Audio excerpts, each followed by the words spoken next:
Rukun Islam.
Wis diaturke ya, wis diaturke mau lagu yang bernapaskan religi ya ngono ya rukun Islam ya atur nuwun mergo iki pentase ning Ponorogo iki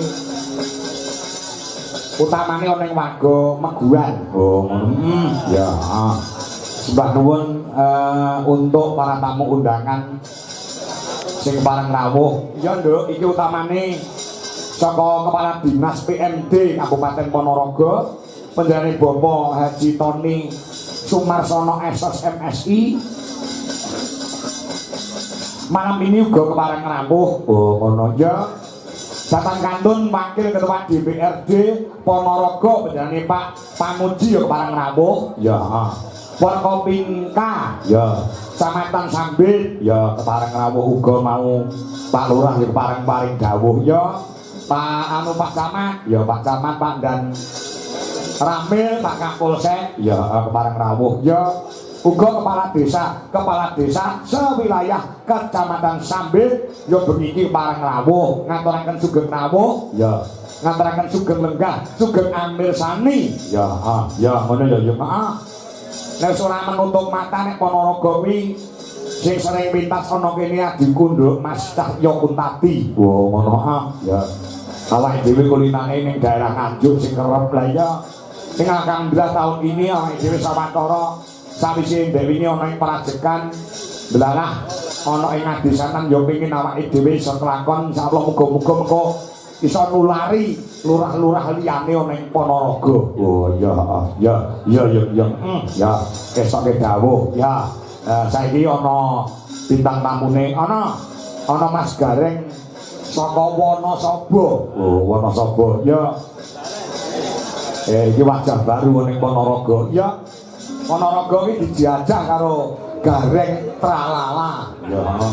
Terus Gareng Jajah. Ya. Gareng Sumar Bagyo Semarang. Lah iki Gareng sing lagi pisanan mlebu ana ing wewengkon Ponorogo. Awas, golek nganti ora lucu tak bong. Ojo ora. Iki lagi manten anyar lho. Apa ya? Ya. Arek iki lagi manten anyar kudu yo rada semangate luar biasa. Yo, terang nuntung ndak dong. Yo, selamat biasane, Cok.